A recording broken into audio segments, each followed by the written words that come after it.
Bonjour à tous, nous sommes très heureuses de vous retrouver pour ce 4e épisode qui a été enregistré à l'occasion du Jumping International de Bourg-en-Bresse. Avec un invité dont vous ne connaissez peut-être pas le nom, mais dont la voix vous sera familière. Il s'agit de Yannick Bichon. Yannick, c'est la voix du jumping français. Il est le speaker des plus beaux événements, d'Equita au Hermès en passant par La Baule ou encore Saint-Tropez. Il est un orateur de talent et une personnalité très charismatique, comme vous êtes sur le point de le découvrir. Mais Yannick, c'est avant tout un très grand passionné de cheval et des sports équestres. Ce nouvel épisode est soutenu par Ekinside. Ekinside, c'est une petite entreprise, 2 amis passionnés du milieu équestre qui se sont associés pour proposer leurs services de construction et aménagement de structures équestres. Du design à la conception, c'est un partenaire idéal pour vous accompagner dans vos projets de rénovation ou de construction d'écuries, clôture, terrassement, pistes équestres ou encore pour vos aménagements intérieurs. Aurélien et Pierre, les 2 co-dirigeants, sont un peu nos voisins puisque, comme nous, ils sont installés dans l'Ain. Mais ils se déplacent dans toute la France et proposent un service 100% made in France, conception et matériel. Vous trouverez leurs coordonnées dans les notes de cet épisode. Alors, si vous rêvez de votre petit coin de paradis équestre à vous, c'est le moment de les contacter. C'est parti, bienvenue dans I Am an Equestrian, le podcast. Alors, bonjour Yannick. Bonjour. On est très contente de t'enregistrer aujourd'hui au Jumping de Bourg-en-Bresse. C'est partagé. Pour remettre un peu les choses dans leur contexte, on enregistre dans une salle presse. Alors, il y a beaucoup de bruit de fond. Là, on a le plaisir d'écouter la Marseillaise au début de ce podcast. Donc, on va essayer de faire au mieux pour les auditeurs, mais excusez un peu les bruits de porte, les bruits de fond, etc. Donc, pour nous, t'es vraiment la voix du jumping français. Oh, c'est gentil. Avec la Marseillaise derrière, en plus, ça tombe très bien. C'est magnifique. C'est parfait. On pouvait pas faire mieux. On t'entend à Equita, on t'entend au Hermès, on t'a entendu la semaine dernière au CSIO de La Baule.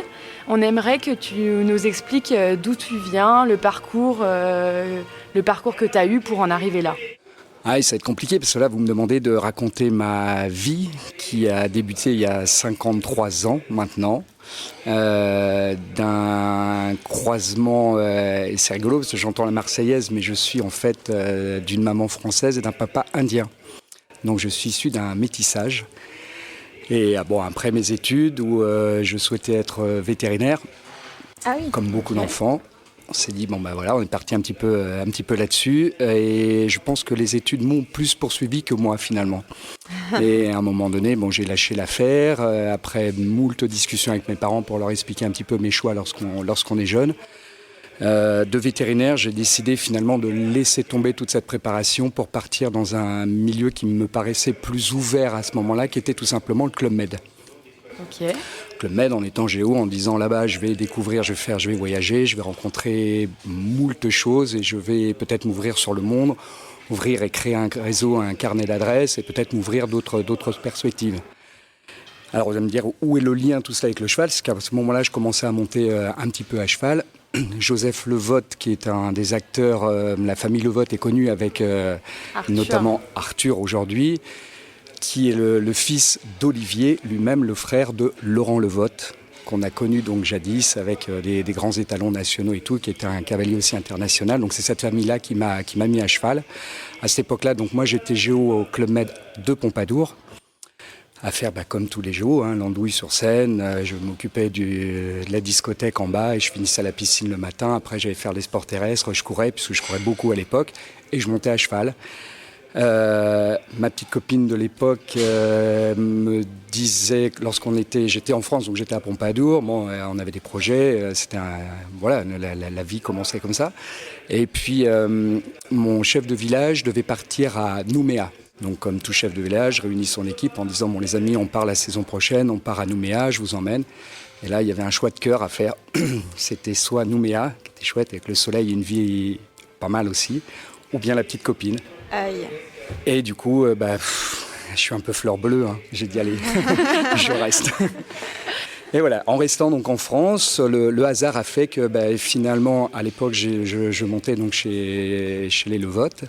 Et ils organisaient un très gros, qui existe d'ailleurs, un concours de béton, ils organisaient un gros concours. Le speaker de l'époque, qui était motard, a eu un accident de moto la veille ou l'avant-veille du concours, donc catastrophe. À rechercher un speaker, puisqu'à l'époque, c'était pas vraiment professionnalisé, ou en tous les cas comme on l'entend aujourd'hui avec pas mal de voix, il fallait trouver, et ils se sont dit, tiens, on ne connaît pas. Et j'étais à ce moment-là dans les écuries, Josette vient me voir en me disant, dis donc, toi, tu as du bagou, viens donc par là, fais-nous le concours. J'ai jamais fait, c'est pas grave, tu vas te débrouiller, et Patin Couffin, c'est arrivé un petit peu par ces portes un petit peu différées, où finalement on commence à mettre le pied à l'étrier. J'ai fait ce concours-là, ce qui m'en a amené d'autres, évidemment, avec le temps. Et puis voilà, on monte les échelons petit à petit. Et puis je me suis professionnalisé, j'ai eu des rencontres avec André-Jacques Le Goupil qui nous aura permis aussi de créer à ce moment-là une société. Après, nos chemins sont partis chacun de notre côté. Et puis je me retrouve là où j'en suis, et voilà, je viens de faire en 3 minutes 53 ans de ma vie. Génial. Donc toi, tu nous expliquais là à l'instant que c'est vraiment le hasard quand même qui t'a amené sur cette profession. Est-ce que tu penses que ça peut être une vocation maintenant que le métier est un peu plus professionnalisé, justement, qu'on l'entend, est-ce que tu penses que ça peut devenir pour peut-être les jeunes générations une vocation quelque part ? Je l'espère. En fait, on a un sport qui est pardon de le dire, mais qui est vraiment atypique. Parce que tous les acteurs, je pense, se plaisent à dire c'est une discipline sportive qui se pratique à deux. Déjà en soi, c'est pas simple. 2 êtres vivants, ce qui est pas simple. On se pose toujours la question, et alors là, on va rentrer dans un problème qu'on entend et qui est assez récurrent avec les Jeux Olympiques, avec pas mal de sports où tout est un petit peu remis en question, en se disant qui est l'athlète, le cheval ou celui qui est dessus. Donc voilà, c'est un petit peu cette notion-là qui aujourd'hui pose aussi problème. Donc c'est un milieu qui est extrêmement passionnant, où on trouve plus de fans, de passionnés, de gens qui veulent s'investir dans le milieu, et effectivement ça crée des vocations, et plus ça va, plus il y a de nouveaux acteurs, et même dans notre profession aujourd'hui, où les gens se disent après tout, c'est une façon aussi de l'exprimer. Je pense que moi je suis arrivé comme ça, en disant je suis surtout un passionné, j'étais juste cavalier pour le plaisir. De voir à cette époque-là des Xavier Lorette, des Eric Navet, des Hervé Godignon, et j'en passe, et des meilleurs, ceux d'aujourd'hui et ceux d'hier en tous les cas, ils restent là, ils sont toujours omniprésents, et c'est ça qui crée des vocations, c'est justement ceux qui existaient, ceux qu'on a aujourd'hui, ceux qui vont venir demain, et c'est un sport qui à mon avis n'a pas de fin, parce que y a toujours cet élément cheval qui est un peu le dénominateur commun à cette vocation qui est créée tous les jours. Est-ce que tu sais s'il y a une formation pour devenir speaker, ou est-ce qu'aujourd'hui c'est encore vraiment le fruit du hasard qui nous porte là ? Alors il y a eu plein de projets, pour être tout à fait franc aussi. On s'est posé la question, mais avec certains de mes confrères, en se disant qu'il faut peut-être le professionnaliser, l'encadrer, le former. Et en France, c'est toujours un petit peu compliqué déjà pour mettre quelque chose en place, le structurer, parce que c'est des organismes de formation, donc on doit dépendre de certains autres organismes pour pouvoir être, que ce soit le Greta, enfin il y a pas mal de structures qui peuvent être mises en place, mais c'est compliqué. Donc aujourd'hui, pour répondre concrètement à votre question, non, ça n'existe pas. Speaker en tant que tel, c'est pas un métier. On peut rentrer par d'autres biais, journalistiques notamment, ou de la presse spécialisée, où on peut avoir une carte de presse. Bref, il y a moult façons d'arriver. La radio est aussi une autre façon aussi d'accéder à ce milieu-là, mais la profession, une carte de speaker n'existe pas. Est-ce qu'il faudrait qu'elle existe ? C'est possible, mais en tout cas, à l'heure d'aujourd'hui, ça n'existe pas. D'accord, merci. D'accord. Et alors, de ce que j'ai compris, je pense, c'est ton seul métier. Tu ne fais que ça ? Eh oui, je fais que ça. Tu ne fais que ça, ok. Je passe mon temps à défaire et refaire des valises. Et pour faire ce métier, tous les jours comme ça, il faut être complètement passionné par ces sports équestres. Ouais, je pense que j'ai une partie de mon sang, c'est moitié sang, moitié crottin. Je pense que lorsqu'on on a goûté aux deux, c'est un peu ça. À partir du moment où on est piqué, je pense qu'en fait, notre profession, au-delà du fait de bien la faire ou mal la faire, parce que c'est toujours, encore une fois, j'entends des choses qui, des fois, peuvent être un petit peu blessantes en disant j'aime un tel ou je n'aime pas un tel. C'est une question de goût. Moi, je m'attache plus à l'engouement que l'on peut mettre dans nos commentaires, la passion. Et je pense que c'est ça que j'essaye de faire passer au-delà du simple fait de présenter un cavalier. C'est de vivre. J'essaye toujours d'avoir l'œil du spectateur que je suis en permanence. Le sport, je le vis comme chacun d'entre vous. Lorsqu'on a des victoires fabuleuses comme à la Baule la semaine dernière, comme celle qu'on va vivre à Bourg-en-Bresse, chaque épreuve est à chaque fois un éternel recommencement. On se dit c'est joué, c'est plié, il y a un tel. Enfin, c'est du sport en permanence, quoi. Et je suis un acteur, comme chaque acteur. Donc je parle des spectateurs pour le coup. On est vraiment dans le sport, et quand on le vit pleinement, c'est ça qu'il faut faire passer dans nos métiers, la passion. Alors là, on peut pas être plus d'accord que ça, quoi. Oui, c'est sûr, c'est sûr. Et alors, on se posait une question, à quoi est-ce que ça ressemble une journée de speaker sur un gros événement comme la semaine dernière à la Baule ou à Equita? Comment on se prépare et comment est-ce que tu fais pour tenir tout le week-end? Alors, il y a plusieurs axes dans votre question. Il y a l'aspect déjà physique, puisqu'on a besoin effectivement d'avoir une certaine condition. Pour ma part, depuis toujours, je fais beaucoup de sport. Je suis marathonien, j'essaye de faire un marathon par an, j'ai besoin de ça, il faut se préparer physiquement, on a besoin de beaucoup de souffle dans notre métier, vous l'imaginez, pour parler du matin jusqu'au soir. Ça, c'est une chose. Le fait de faire un marathon nous permet aussi de faire une préparation mentale. Et dans notre sport, c'est aussi très important parce qu'on attaque aussi un marathon dans le métier de speaker. Si vous commencez à 8h le matin pour finir des fois à 1 ou 2 heures la nuit suivante, il faut arriver à gérer aussi tout ça. Gérer aussi le mental parce que les événements nous amènent à gérer des épreuves à 1m05 le matin jusqu'à 1m60 le soir avec un public qui est plus ou moins nombreux, avec des enjeux même politiques, de partenaires, un événement où on nous demande beaucoup de choses. C'est pas évident, on a moult informations qui arrivent en même temps, donc il faut arriver aussi dans notre tête à calibrer tout cela, à segmenter. En se disant, ok, je vais avoir tout ça. Donc on se prépare du matin jusqu'au soir, au fur et à mesure, en gérant au mieux l'effort qu'on doit devoir fournir, l'endurance, l'émotion qu'on doit faire passer, et puis l'énergie qu'il faut arriver à mettre, comme on a par exemple à Bourg-en-Bresse, où demain, à partir de demain, je sais que je vais avoir une vraie bonne journée pour terminer sur la Cibar, où là, il faut redonner encore du jus jusqu'à 23h. Et mis à part ton entraînement physique, est-ce que tu fais des échauffements de voix ou alors est-ce que c'est devenu complètement naturel Oui, il y a des petits travaux qu'on fait le matin. Alors, il y a pas mal de bouquins. Puis aujourd'hui, évidemment, Internet est un outil redoutable où on peut trouver plein de petits exercices pour arriver justement à un peu comme, vous savez que la voix, c'est un muscle. Les cordes vocales, pareil, ont besoin d'être réchauffées le matin, elles ont besoin d'être reposées. Donc tout repose sur des éléments qui sont très simples. On a chauffé énormément dans la journée, donc très vite on se met au repos, boisson chaude le soir avant de se coucher. Le matin, une petite cuillère de miel et on fait quelques petits exercices pour mettre tout ça un petit peu en place. Puis après, on s'économise, on parle calmement, comme je suis en train de le faire avec vous, en se disant, voilà, il faut tenir jusqu'à ce soir. Quand tu te lèves le matin, tu as le sentiment d'aller travailler ? Jamais, mais quel bonheur. Je peux vous assurer que pour moi, c'est surtout pas un travail. Le jour où ça deviendra un travail, ça voudra dire que il va falloir que je pense à poser mon micro et commencer à débrancher le câble parce que ça sera fini. C'est-à-dire j'aurai finalement le plaisir de l'avoir fait en se disant après ça va être un chèque ou un virement, alors que c'est surtout pas ça l'objectif. L'objectif c'est toujours, bien sûr, j'en vis et je fais vivre ma famille avec ça, donc c'est évident. Mais si j'ai plus la passion, si j'ai plus cette flamme, si je me lève le matin en disant faut y aller, c'est fini, ça devient un travail et là c'est fini. Et je pense que si demain on doit créer des vocations, c'est surtout faire passer ce message-là. Surtout de grâce, ne le faites pas pour de l'argent.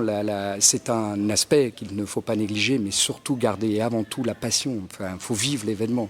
Ce qu'on vit là, c'est un sport et encore une fois, n'oublions pas que c'est un sport qui est complètement atypique. J'ai eu l'occasion de travailler dans d'autres domaines sportifs ou à présenter pour le coup des athlètes, même un Usain Bolt qui est pourtant une légende aussi dans un autre domaine. Il est tout seul à courir, il va gagner 100 mètres, on sait qu'il va le gagner. Vous prenez je vais prendre un Steve Garda la semaine dernière, on ne sait jamais ce qui va se passer, on se dit la course gagnée, mais derrière il y a Simone Bloom qui arrive et c'est extraordinaire. C'était incroyable. Incroyable, et ça, des moments comme ça, c'est ça qui vous fait lever le matin, surtout pas le travail. Et alors moi, on se posait une question, et quand à chaque entrée en piste, tu cites beaucoup le palmarès des cavaliers, les origines des chevaux, des anecdotes. Comment tu prépares tout ça ? Alors déjà, combien de temps ça te prend et comment tu fais ça ? Est-ce que c'est de tête ou est-ce que tu as des notes ? Alors, il y a les deux. L'avantage de faire ça tous les week-ends, c'est que c'est un peu répétitif. Alors, il est vrai que je ne rencontre pas le même niveau tout le temps non plus, mais il y a une base qui est là, qui existe parce que c'est assez fréquent. Maintenant, la mémoire, elle est aussi assez courte, donc ça se travaille. Donc, il y a Et puis après, j'ai des fichiers. Alors avant, on avait des petites fiches carrément Bristol où il fallait réécrire tout le... C'est un truc de fou. Aujourd'hui, alléluia, il y a Excel qui fait ça génial. Et on a plein de logiciels qui nous permettent d'avoir les banques de données qu'on récupère entre la Fédération équestre internationale qui nous donnent justement tous les résultats de la semaine passée. Il y a plein d'autres sites aussi et des acteurs aussi qui nous permettent d'avoir des informations. Dans tous ceux que vous avez cités en parlant des palmarès, des cavaliers, des origines des chevaux, il ne faut pas oublier des acteurs qui pour moi sont essentiels. Il y en a deux que je cite très souvent aussi, vous n'avez peut-être pas noté, c'est les naisseurs des chevaux. Parce que n'oublions pas que s'il n'y a pas des gens derrière qui font naître ces chevaux, je peux vous assurer que c'est un travail de dingue. Pour en connaître certains, c'est vrai qu'il y a tous les grands qu'on connaît, avec les affixes bien connus. Mais là, je pense au petit propriétaire qui un jour avait une jument au fond de son pré, qui a essayé de trouver un étalon pas trop mal pour correspondre et tout, et qui un jour voit ce cheval-là, donc le fruit de cette naissance, arriver au niveau. Enfin, j'imagine ce que ça peut créer, c'est à lui que je pense. Et idem, les propriétaires. Des gens qui sont bien souvent, alors là je mets aussi de côté l'aspect financier parce qu'on peut imaginer que ce sont des riches milliardaires qui ne savent pas quoi faire de leur fric, pas du tout. Bien souvent, évidemment, il faut de l'argent, donc ils ont un capital de départ, mais surtout ce sont des vrais passionnés qui investissent. Et alors le mot investir, c'est colossal parce qu'ils sont sollicités un petit peu par tout le monde tous les week-ends. On va miser aussi sur un cavalier par affection, bien souvent, par style du cavalier, par aussi imaginer une alchimie qui peut se créer entre telle cavalière, tel cheval, ou tel cavalier, tel... Et il y a ça qui est en train de naître. Enfin, c'est un travail de dingue. Quand on imagine tout ça après, on se met à la place de chacun des acteurs de la filière, et on se dit, on comprend pourquoi on aime et c'est passionnant ce sport. Bon là, il n'y a pas de doute, t'es un vrai passionné, on l'entend, c'est sûr. Et alors, avec toute cette passion, comment est-ce qu'on vit une journée de compétition? Comment est-ce qu'on gère ces émotions-là? Est-ce que tu as de l'angoisse quand tu présentes une piste au milieu du concours? Quelles émotions que tu vis lors de la retraite d'un cheval qui a tout gagné? Comment est-ce que tu gères ça? Il y a deux aspects, effectivement. Il y a ce que tu disais tout à l'heure, l'aspect professionnel pur et dur, donc ce travail de fiche, de préparation. On a tous ces éléments qui sont en fait la base. Et puis après, moi je travaille beaucoup avec mon cœur, avec mes émotions, avec ce que je vis. Je vous avoue que des fois c'est difficile. On a des petits trémolos dans la voix parce que y a Rêveur de Heurtebise qui est parti la semaine dernière à la Baule. C'est un cheval, moi je me rappelle que lorsque la première victoire de Kevin en 5 étoiles, j'ai envoyé un petit message à Kevin en disant, tu vois finalement, il a donné un sens à tes rêves, ce rêveur. Et c'est la façon avec laquelle j'ai envie de faire passer tous ces messages. C'est des émotions qui sont juste extraordinaires. Alors on est là pour le vendre au public, on est là aussi pour faire passer toute l'émotion qu'ont voulu faire passer la famille Perrompette au moment où Rêveur dit au revoir à son public. Mais c'est tout ça qu'on essaye de gérer au mieux. Mais encore une fois, on ne veut pas tricher. Si on commence à tricher et essayer d'y mettre les formes, on devient vraiment donc un animateur, on est payé pour cela. Je ne veux pas rentrer dans ce costume-là. Je suis vraiment... j'essaye de garder toujours ce regard et cette voix de passionné de sports équestres. J'ai juste un rôle privilégié, c'est qu'effectivement, je suis au cœur de l'action, mais je me dis, si chacun des spectateurs était comme moi, il a envie de l'être. Je suis peut-être un petit peu plus doué que chacun, c'est que j'ai peut-être les mots pour l'exprimer en tous les cas, mais je reste toujours spectateur. Est-ce que tu sais quel conseil tu donnerais à quelqu'un un jeune ou moins jeune, qui viendrait te voir aujourd'hui en te disant « mais moi je voudrais faire le même métier que toi ». Quel conseil tu lui donnerais pour y arriver en fait, pour faire ça bien et puis pour aller au bout du chemin? Alors, on est sollicité, quand je dis on, parce que j'ai quelques collègues aussi qui sont approchés assez régulièrement par des jeunes ou moins jeunes, effectivement, en disant j'aimerais moi aussi, est-ce qu'il existe, un peu les questions que vous m'avez posées, est-ce qu'il existe un organisme, une formation, quel chemin prendre et tout. Il y a aucun conseil en fait à donner, c'est fais ton taf mon pote, essaye, tape aux portes, fais-toi connaître par la qualité de ton travail. C'est un peu comme ça que ça marche, vous savez. C'est un peu comme un artiste, et alors je veux surtout pas rentrer dans cette caste-là, loin de moi de me comparer à un artiste, mais on est un petit peu dans ce même domaine. pourquoi on aime tel artiste ou telle œuvre de tel artiste, parce qu'elle nous parle. Nous, c'est exactement pareil. On entend une voix, on se dit tiens, c'est sympa, ou ce qu'il dit est agréable, ou la façon avec laquelle il le fait, ça me plaît. Donc c'est à chacun en fait de se lancer dans l'aventure et de voir si... En fait, la recette, elle est assez simple. Vous avez des applaudissements, vous ne les avez pas. Si vous les avez obtenus, c'est que finalement, votre message est passé. Si vous ne les avez pas, je n'irai pas jusqu'au sifflet ou dégage et les tomates. Ce n'est pas l'idée, mais c'est un peu ça. La meilleure récompense, au-delà du chèque qu'on peut avoir, c'est les applaudissements du public. Vous avez parlé de Lyon, quand on est dans cette arène autour de ce public qui est juste formidable, ou à la Baule, en outdoor. Voilà, la recette, elle est là. Vous êtes cohérent avec ce qu'on voit sur la piste, vous laissez de la place. C'est tous ces conseils-là qu'on donne. Encore une fois, dans notre métier, on a des fois un petit peu peur du silence et c'est souvent la clé de la réussite, parce qu'il faut laisser le temps au spectateur de vivre l'événement, de lui donner des informations suffisamment pertinentes pour que de lui-même il le vive. Et c'est ça les conseils que j'ai envie de faire passer. De toute façon, faites-le avec vos tripes. Si on essaye de le faire de façon mécanique et trop préparé, comme des fois j'ai pu l'entendre, c'est pas bon. Ou alors pas préparé du tout, et dans ce cas-là, oui, il faut faire autre chose. Si on se projette un peu, quand tu es, je sais pas, en soirée avec des amis, t'en as un qui te dit écoute, moi je suis médecin, ok, moi je suis architecte, et toi tu fais quoi? Tu réponds quoi?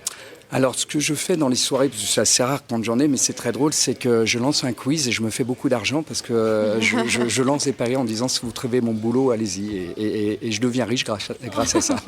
Non, mais dans l'idée, c'est un peu ça. Souvent, on me demande tu fais quoi dans la vie? Oh là là.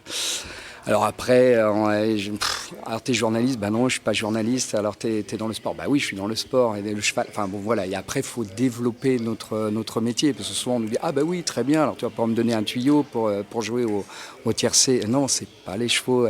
Voilà, faut rentrer dans ce milieu-là. Mais c'est très intéressant, parce que du coup, si ma passion, je l'ai au micro, je l'ai aussi, comme je suis en train de le faire avec vous, à chaque fois au quotidien. Et alors encore plus quand c'est un architecte, un médecin ou n'importe qui. Enfin, je veux dire, ça s'adresse à toutes les castes, et c'est ça qui est génial. Le cheval plaît beaucoup. Oui. C'est un vecteur de communication extraordinaire. Quand vous dites je suis dans le cheval, quel qu'il soit, les yeux, mais tout le monde s'écarquille en disant c'est génial, il est dedans, lui. C'est vrai, la chance. C'est vrai. La chance.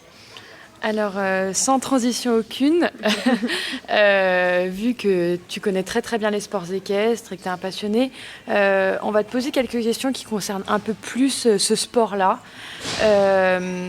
On a interviewé Thierry Rosier il y a, pour les auditeurs, quelques semaines, qui nous a expliqué qu'aujourd'hui, il n'y avait plus de petites nations, que tous les cavaliers du monde pouvaient gagner un 5 étoiles. Voilà. Est-ce que, comment tu as pu constater cette évolution des sports équestres et la place des pays émergents? Qu'est-ce que tu en penses? Ça fait grandir notre sport, évidemment. On aimerait bien avoir ton ressenti là-dessus. C'est compliqué parce que je ne veux pas avoir un discours très politique, et en même temps on sait que le monde change, donc on est tous à se dire c'est bien, c'est pas bien, enfin voilà, je crois qu'il faut vivre avec son temps. On a vécu, et vous vivrez vous aussi parce que vous êtes un petit peu plus jeune que moi, et vous allez voir, avec le temps, les décennies elles se passent les unes après les autres, et le monde évolue et change. Donc je crois que ça, il faut vraiment intégrer cette donnée, elle est essentielle, et qu'on vit avec son temps au jour le jour.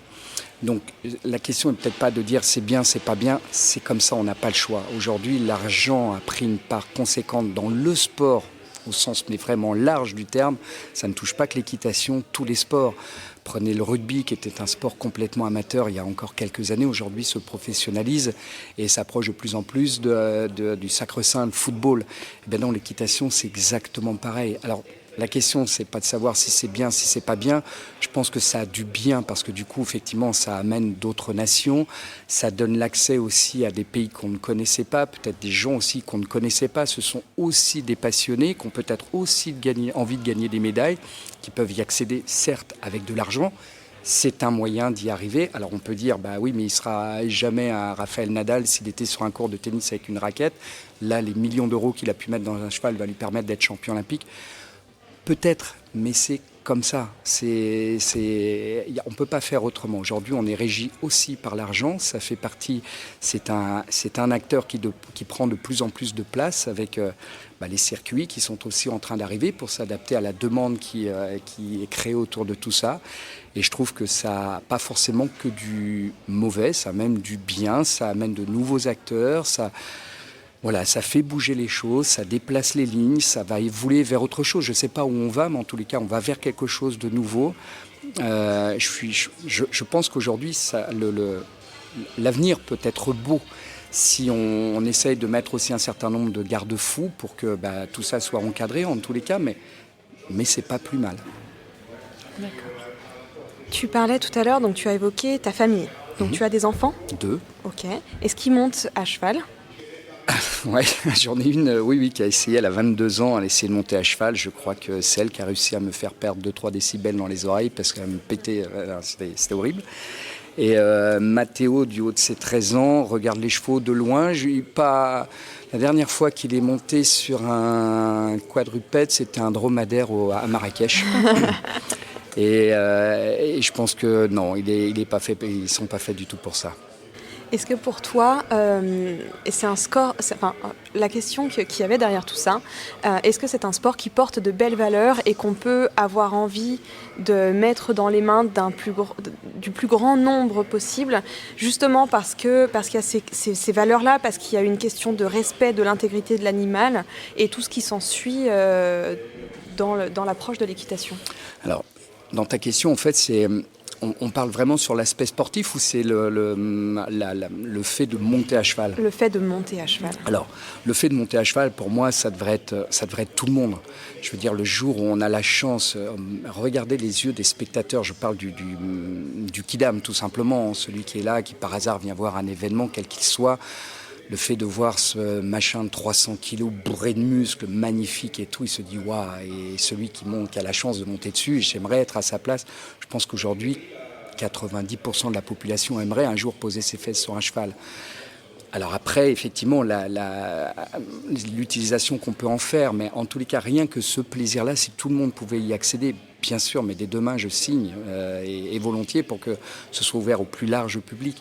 Je pense qu'on a la possibilité aujourd'hui, chacun d'entre nous, d'acheter un ballon de foot dans une grande chaîne de magasins pour aller taper le ballon sur un parking.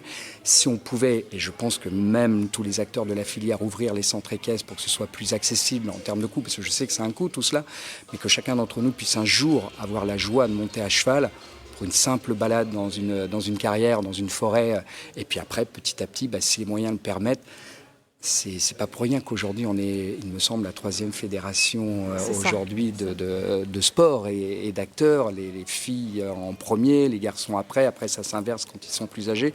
En tous les cas, voilà, on sent qu'il y a une véritable émulation, c'est un sport juste extraordinaire. Alors, avant de devenir un sport, c'est un loisir, parce que je pense qu'on commence tous par ça, en se disant j'ai envie de monter sur un cheval. On essaye, puis une fois qu'on a posé ses fesses, je ne vous l'apprends pas, c'est fini. C'est une drogue. Justement, là, si on compte en termes de chiffres, donc la 3e fédération, d'accord, mais surtout, on voit le fait qu'il y a de plus en plus de concours chaque semaine. La semaine dernière, il y avait la Baule et le Longines de Madrid. Cette semaine, on a le 4 étoiles de Bourg et le CSIO-Drôme. Et au niveau régional, national, c'est pareil. Nous, on a la chance d'être en Rhône-Alpes, dans une région extrêmement dynamique. Tous les week-ends, il y a 2, 3, 4 concours en parallèle. Est-ce que tu penses que c'est une tendance ? Ça traduit quand même une certaine démocratisation de l'équitation. Est-ce que tu penses que c'est une tendance qui va se suivre ? Et est-ce que tu y vois un risque aussi à tout ça ? Ça serait dommage de dire le contraire de ce que je viens de vous dire. C'est que je pense qu'au contraire, c'est plutôt bien parce que d'abord, ça fait vivre toute la filière. Je reprends mon petit exemple de tout à l'heure, le passionné qui avait sa jument chez lui, qui a essayé de trouver un étalon. C'est ça qui crée ce qu'on est aujourd'hui. Ça crée des chevaux qui auront besoin de cavaliers. Ça va créer des structures pour encadrer tout ce petit monde, des centres équestres. Ça va créer des métiers, des moniteurs d'équitation. Ça va créer des acteurs pour fabriquer des selles, des tenues. Enfin, voilà tout ce qu'on vit aujourd'hui. Donc, c'est un pan économique important aussi pour notre pays. Au-delà de tout ça, je crois qu'il faut pas l'oublier. Et puis, je pense que l'équitation, je vous le disais, plus il y aura de monde à en faire, mieux ce sera. Alors, parce que je prêche pour ma paroisse, mais au-delà de ça, je pense que c'est vraiment un sport noble, chouette, bien sûr, et je voudrais que ce soit remboursé par la sécurité sociale. Après tout, il n'y a pas de raison. On est un tout petit peu en retard en termes de médiatisation par rapport aux autres sports, dans les sports équestres. Si tu pouvais envisager, ou en tout cas réduire à 3 points de changement qu'il faudrait mettre en place pour essayer de rattraper le retard et d'améliorer la visibilité des sports équestres dans le grand public. Alors ça, c'est très très compliqué parce que ça fait plus de 20 ans maintenant que je suis dans le milieu et vraiment bien impliqué. C'est vraiment quelque chose de récurrent. On entend à chaque fois, mais pourquoi on n'a pas de cheval à la télé? Pourquoi Equidia n'existe plus? Pourquoi? Bref.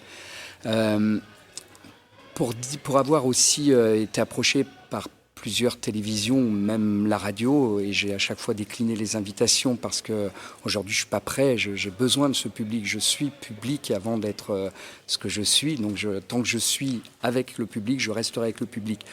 Le jour où, alors peut-être je rentrerai dans une autre phase où je me dirais, effectivement c'est mon boulot, il faut que j'y aille, je pense qu'effectivement je poserai le micro public pour aller, comme je suis en train de le faire, et m'adresser à quelqu'un que je ne vois pas. Pour moi c'est un autre métier. Et là, le problème se pose pour les acteurs médias télévisuels, notamment en disant on n'a plus de cheval à la télé. Les télés sont contraintes aussi à un aspect financier qu'il ne faut pas oublier. Alors la question, c'est est-ce que l'équitation est un sport médiatique? Oui, et dès demain, je signe, bien sûr que c'est médiatique. Maintenant, quelles sont les retombées économiques? On n'aura peut-être pas la cible qu'ils recherchent, eux, comme ils peuvent l'avoir sur le foot, sur le golf, sur le curling.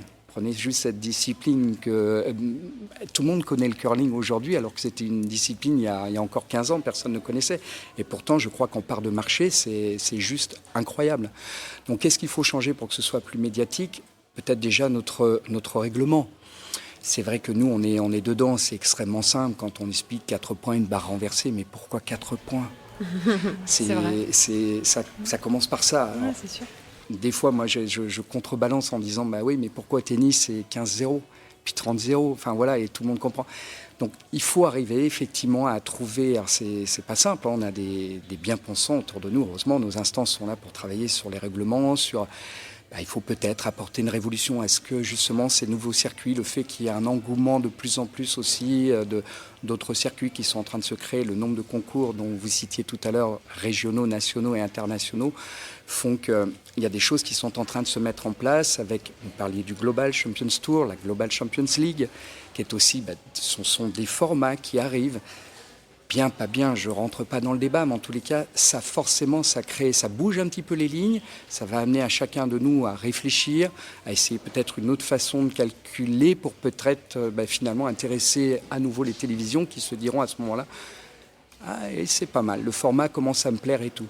Pas oublier qu'aujourd'hui, quand on présente un Grand Prix, pour ne citer que ça, vous avez entre 40 et 50 à prendre le départ. C'est très long. Pour le commun des mortels, vous allez voir un premier parcours, un deuxième, un troisième. Au bout du quatrième, on décroche. Parce que quand on ne connaît pas, ils font tous à peu près la même chose. Certes, le cheval est blanc, il est noir, il est marron, c'est tout. On ne voit pas la différence. C'est très subtil, notre sport. Donc, il faut aussi trouver un moyen d'intéresser le fin connaisseur que nous sommes et aussi le néophyte qui, lui, a besoin de ces belles images-là, de ces 300 kilos de muscles qui sautent 1m60, où là, on se dit « Ah ouais, on comprend pourquoi c'est difficile, C'est compliqué, mais ça viendra. On œuvre pour ça depuis 20 ans. Le fait que les lignes bougent avec toutes ces nouvelles choses qui arrivent, je suis sûr qu'il se crée plein de choses. Le fait que vous soyez là aussi, on se dit, on entre par d'autres portes. Il y a des choses qui sont en train de se mettre en place. Je suis sûr qu'on y arrivera. J'espère. On aimerait que tu nous racontes maintenant quelques petites anecdotes avec toutes les épreuves que tu présentes, tous les cavaliers que tu présentes.